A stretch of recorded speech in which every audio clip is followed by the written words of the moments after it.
Welcome, everyone. Welcome to Optify Mindset, the place where you learn English through emotional and real-life stories. Today's story is called In Love with My Private Tutor. This story is about loneliness, dreams, boundaries, and a love that was never supposed to happen. So relax, listen carefully, and let's begin. My name is Emily. I was 22 years old, and I had just moved to New Jersey for my studies. I was an international student. English was not my first language, and I felt very nervous every time I spoke. In class, I stayed quiet. I understood the lessons, but I was afraid of making mistakes. That's when my university suggested I get a private tutor. His name was Daniel Carter. He was 30 years old, polite, and very patient. Our first lesson was in a small coffee shop near campus. He smiled and said, "Don't worry, Emily, mistakes are part of learning." That sentence changed everything for me. At first, our relationship was very professional. Grammar, pronunciation, conversation practice. But slowly, our conversations became deeper. We talked about dreams, family, loneliness, life in a new country. One day I said, "Sometimes I feel invisible here." Daniel looked at me and said softly, "You are not invisible. You just haven't seen your own light yet." My heart skipped. I didn't want to feel this way, but I started thinking about him every day. Weeks passed. I started dressing nicer for lessons. I arrived early. I stayed longer, and he noticed. One evening after class, it was raining. He offered to walk me home under one umbrella. In silence, our shoulders touched. I felt safe, too safe. At my door, he said, "Emily, you're improving very fast." I replied quietly, "It's because of you." Our eyes met. For a moment, the world stopped. Then he stepped back and said, "I should go." That night, I couldn't sleep. I realized the truth. I was in love with my private tutor, and that scared me. The next lesson felt different. I was nervous. He was distant. Finally, I said, "Daniel, can I ask you something personal?" He hesitated, then nodded. I said, "Do you ever think about me outside our lessons?" Silence. He took a deep breath. "Yes, I do." My heart started beating fast.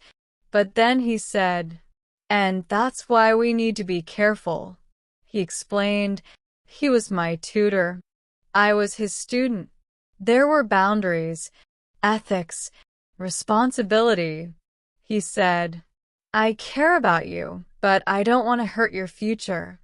Tears filled my eyes. "So, what do we do?" He replied softly, "We focus on your growth first." Weeks passed again. We kept studying, but emotions stayed hidden until one day, I passed my final English exam.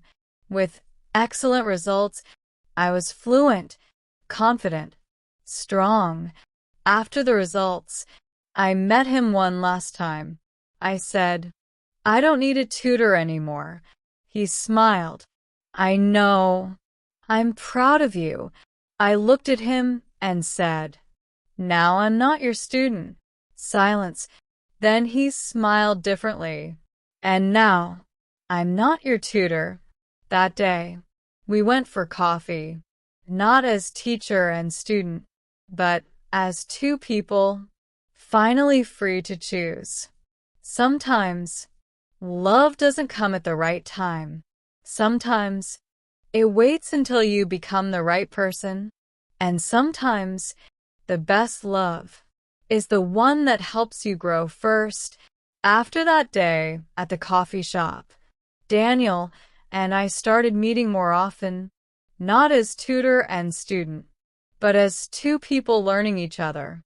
We went to small cafes, walked in parks, shared our fears and dreams. Daniel told me about his past. He had been engaged once, but the relationship failed because he focused too much on work. He said, "I was scared to love again." I replied, "I was scared to speak English once, but you helped me overcome that." He smiled. For the first time in my life, I felt truly understood. But love is never simple. My best friend, Sarah, warned me, "Emily, he's older. He was your tutor. People will judge you." Even my parents called from home. They said, "Focus on your career, not romance." And deep inside, I was afraid too. What if he leaves? What if this is just temporary? One evening, I found a message on Daniel's phone. A woman named Rachel. The message said, "I miss you. We need to talk." My heart broke silently. I didn't say anything, but the fear grew. Days passed. Daniel felt my distance. Finally, he asked, "Emily, what's wrong?" I showed him the message. He looked shocked. Then he explained, Rachel was his ex-fiancée.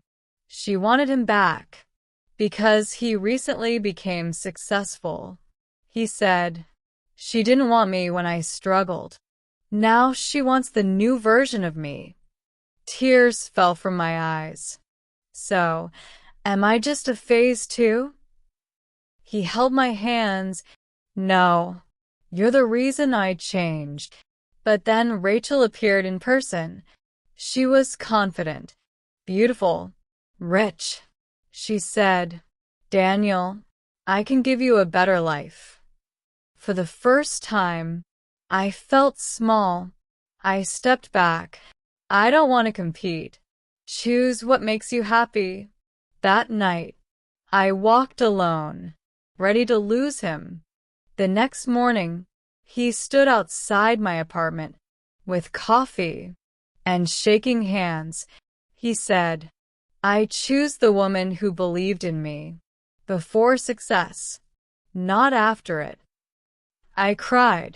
He hugged me, and for the first time, I believed in love without fear. If you enjoyed this story, don't forget to like the video. Subscribe to Optify Mindset for more emotional English stories. And keep learning English, one story at a time, Red Heart.